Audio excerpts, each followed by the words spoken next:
தமிழ்நாடு சட்டமன்ற தேர்தலுக்கான வேட்புமனு தாக்கல் நிறைவு பெற்றிருக்கிறது. கடந்த 30ஆம் தேதி வேட்புமனு தாக்கல் தொடங்கியது. இந்நிலையில் இன்று மதியம் 3 மணியோடு வேட்புமனு தாக்கல் நிறைவடைந்திருக்கிறது. 4000த்திற்கும் அதிகமான வேட்புமனுக்கள் தாக்கல் செய்யப்பட்டிருக்கின்றன. சுமார் 800 பெண் வேட்பாளர்கள் வேட்புமனுவை தாக்கல் செய்திருக்கிறார்கள்.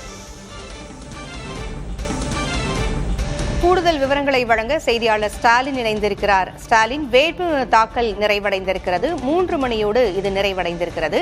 இது குறித்த கூடுதல் விவரங்களை பதிவு செய்யுங்க.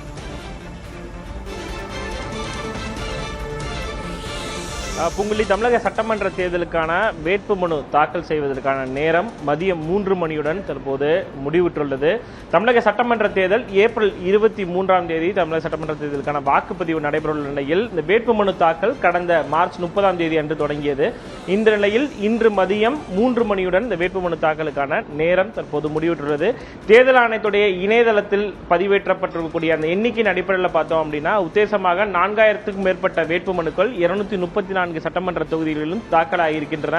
இதில் ஆண்கள் 3196 பேரும், பெண்கள் 800 பேரும், ஒரு 3ஆம் பாலினத்தில் உட்பட 4000க்கும் மேற்பட்டவர்கள் தங்களுடைய வேட்புமனுக்களை தாக்கல் செய்திருக்கிறார்கள். இந்த வேட்புமனுக்களை பொறுத்தவரைக்கும் அதிகாரப்பூர்வமாக அரசியல் கட்சியால் அறிவிக்கப்பட்ட வேட்பாளர்கள் மற்றும் சுயேட்சை வேட்பாளர்கள், அவர்களுக்கான மாற்று வேட்பாளர்கள் உட்பட அவர்களுக்கான அந்த வேட்புமனுக்களை பொறுத்தவரைக்கும் சுமார் 4000க்கும் மேற்பட்ட மனுக்கள் தாக்கலாகியிருப்பதாக தேர்தல் ஆணையத்துடைய இணையதளத்தின் அந்த தகவலின் அடிப்படையில் தற்போது நம்மால் உறுதியாக சொல்ல முடிகிறது.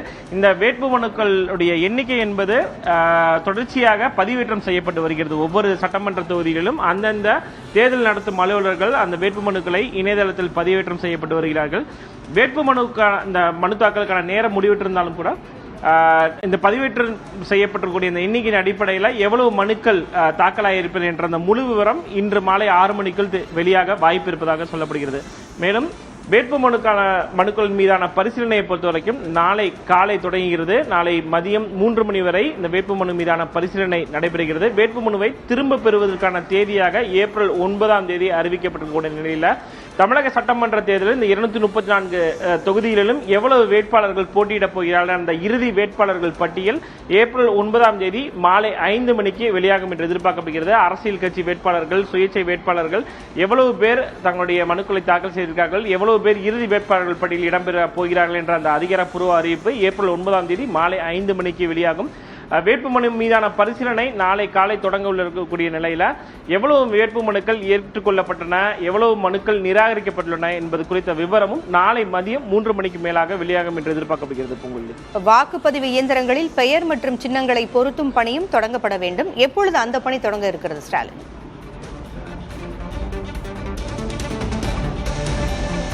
புங்குள்ளி, வேட்புமனு தாக்கல் முடிவடைந்திருக்கக்கூடிய நிலையில வாக்குப்பதிவு இயந்திரங்களை தயார் செய்வதற்கான அந்த பணிகளை தேர்தல் ஆணையத்துடைய அதிகாரிகள் மும்முரமாக மேற்கொண்டு வருகிறார்கள். ஏப்ரல் 10ஆம் தேதி முதல் இந்த வாக்குப்பதிவு இயந்திரங்களில் வேட்பாளர்களுடைய பெயர் விவரங்கள் மற்றும் புகைப்படத்துடன் கூடிய அந்த அடையாள சின்னங்கள் முழுமையாக வாக்குப்பதிவு இயந்திரத்தில் ஒட்டப்படுவதற்கான அந்த நடவடிக்கைகளை தேர்தல் ஆணையம் மேற்கொண்டு வருகிறது.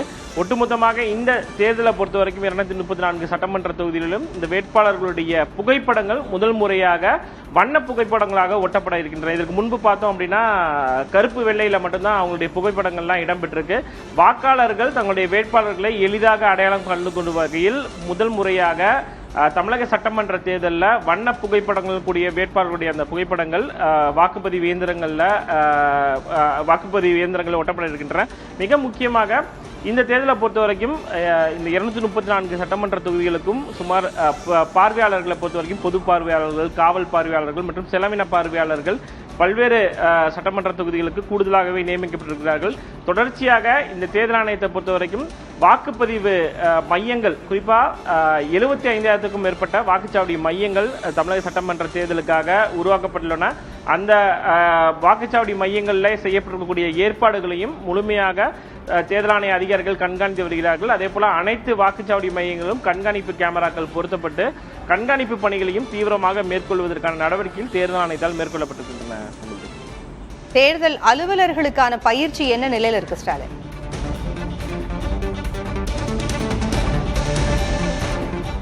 பூங்குழலி, அதாவது வாக்குப்பதிவு மற்றும் அதற்கு முன்னதான அந்த தேர்தல் பணிகளை பொறுத்த வரைக்கும் அந்த வாக்குப்பதிவு அலுவலர்களாகட்டும், அதே போல தேர்தல் ஆணைய அலுவலர்களாகட்டும், அவர்களுக்கான போதுமான பயிற்சி முன்னதாகவே கொடுக்கப்பட்டு விட்டது.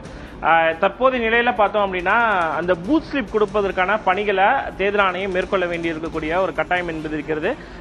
அனைத்து வாக்காளர்களுக்கும் அந்த பூத் ஸ்லிப், அதாவது தேர்தல் ஆணையத்தால் பொதுவாக வந்து பார்த்தோம் அப்படின்னா அரசியல் கட்சிகளும் அந்த பூத் ஸ்லிப் வந்து கொடுப்பாங்க. ஆனால் தேர்தல் ஆணையத்தால் அதிகாரப்பூர்வமாக வழங்க வேண்டிய அந்த பூத் ஸ்லிப் பணிகளை தேர்தல் அலுவலர்கள் ஒவ்வொரு வாக்காளர்களுக்கும் கொண்டு செல்ல வேண்டிய ஒரு கட்டாயம் என்பது இருக்கிறது. அதற்கான பணிகளை தேர்தல் ஆணையம் மேற்கொண்டு வருவதாகத்தான் தேர்தல் ஆணைய அதிகாரிகள் மேற்கொண்டு வருகிறார்கள்.